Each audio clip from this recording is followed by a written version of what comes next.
Assalamualaikum guys, jumpa kembali dengan channel DSM 90. Kali ini kita akan membahas mesranya nih hubungan antara Indonesia dan Korea Selatan, ya, khususnya dalam kerjasama pertahanan. Kerjasama ini dirintis cukup lama, sudah dari tahun 2011 di era Presiden Susilo Bambang Yudhoyono dengan Menteri Pertahanan kita pada saat itu Purnomo Subianto. Selanjutnya dilanjutkan Presiden Korea Park Yung-hee maupun Moon Jae-in bersama Presiden Joko Widodo, yang teknisnya dilanjutkan oleh Menteri Pertahanan pada saat itu Riyamizat Triakudu maupun saat ini Prabowo Subianto.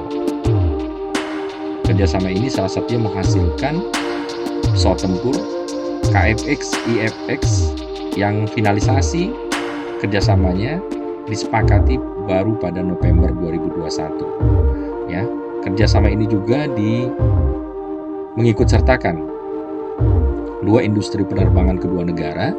Dari Indonesia itu ada PT Dirgantara Indonesia, sedangkan dari Korea Selatan itu ada Korea Aerospace Industry. Sebagaimana kita ketahui, pengalaman PT Dirgantara Indonesia atau IPTN dahulu kala cukup panjang juga, baik untuk produksi pesawat fixed wing maupun rotary wing atau helikopter, ya.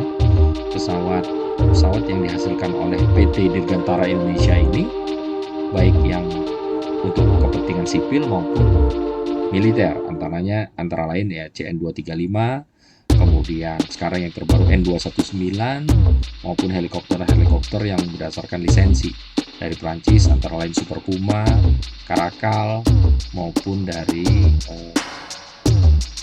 produsen Amerika Serikat seperti Bell yang saat ini kita produksi. Begitu juga dengan Korea Selatan, bahkan sudah menghasilkan pesawat latih yang juga dipakai oleh TNI AU, yaitu KT-1 Wongbee, dan juga pesawat latih jet itu T-50, dan juga sudah dikembangkan menjadi pesawat penempur ringan FA-50. Hasil kerjasama ini salah satunya adalah pesawat tempur canggih generasi 4,5 atau 14+, ya, yang di Korea diberi nama KF-21 yang baru roll out tahun 2021 ini, prototipe pertamanya, dan terus akan melakukan pengujian. Pada saat roll out juga dihadiri oleh Menteri Pertahanan Indonesia Bapak Prabowo Subianto secara langsung di Korsel, dan sambutan secara daring oleh Presiden Republik Indonesia Bapak Joko Widodo. Jadi kerjasama ini luar biasa karena Indonesia dan Korea Selatan menjadi negara penghasil pesawat tempur masuk ke dalam segelintir negara-negara yang mampu memproduksi pesawat tempur secara mandiri. Lebih hebatnya lagi, KF-21 ini memiliki spesifikasi yang luar biasa, bahkan bisa disamakan dengan penempur-penempur seperti yang saat ini yang cukup terkenal seperti Typhoon, Rafale, JAS-39 Gripen, ya. Bahkan sangat mungkin KF-21 ini dengan cepat bisa dikembangkan menjadi generasi kelima, karena secara fisik, ya, pesawat ini juga sudah dipersiapkan memang ke arah situ, di mana weapon bay-nya juga sepertinya sudah siap sebagai syarat sebagai pesawat generasi kelima atau siluman. Saat ini ada beberapa pesawat pesaingnya KF-21 Boramae ini, antara lain yang seperti disampaikan tadi dari Swedia itu ada JAS-39 generasi terakhir, generasi E dan F atau yang dikenal dengan Next Generation, untuk pengembangan saham bersama negara Brazil, dan saat ini sudah masuk pada tahap produksi. Selanjutnya ada F-16 Viper Block 72. Nah, ini pesawat cukup unik karena sempat ditawarkan juga ke Indonesia, namun Indonesia sepertinya memilih pesawat bermesin ganda untuk kedepannya. Makanya fokus Indonesia tidak lagi kepada pesawat bermesin tunggal.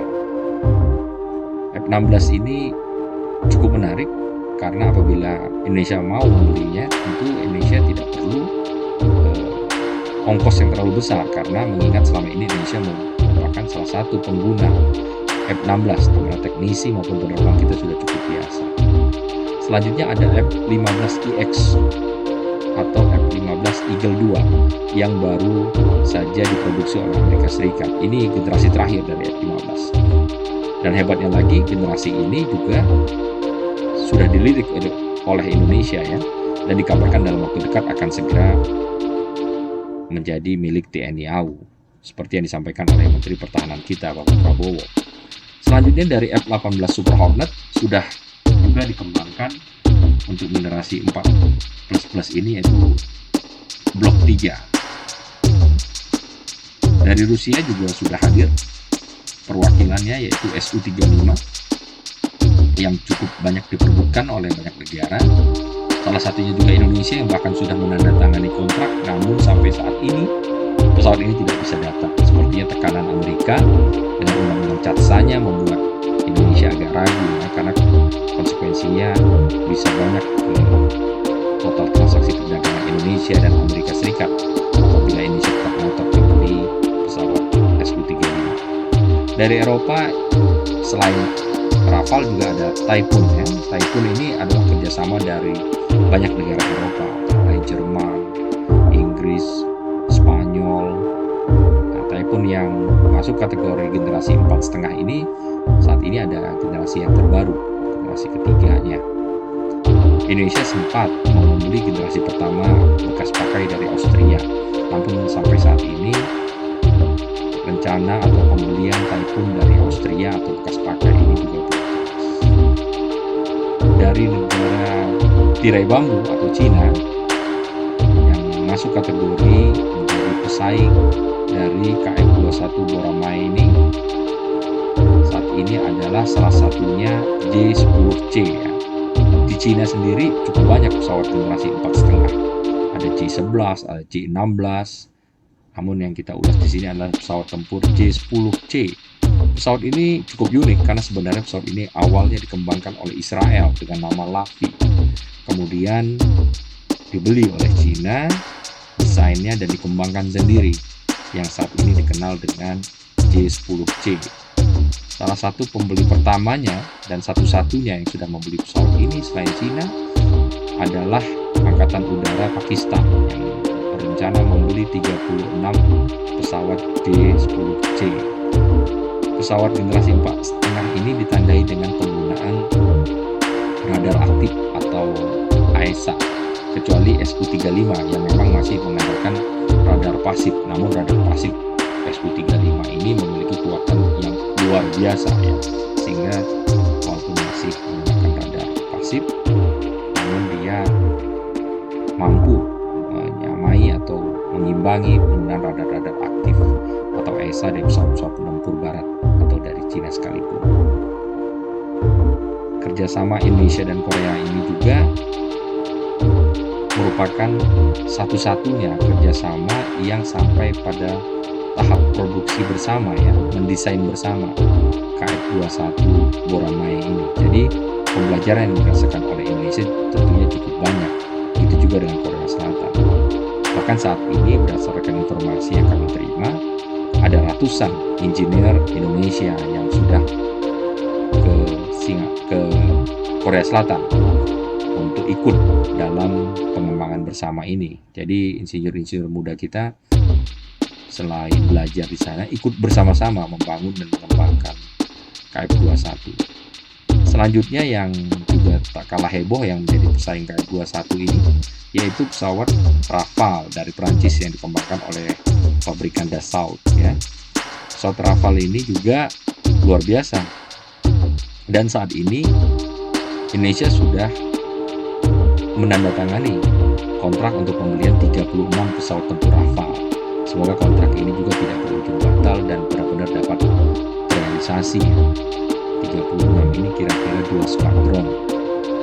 Tentunya Indonesia sangat membutuhkan pesawat-pesawat seperti Rafale, F-15IX, dan semoga nanti juga KF-21 atau di Indonesia IFX itu dapat segera bisa diproduksi secara mandiri oleh PT Dirgantara Indonesia.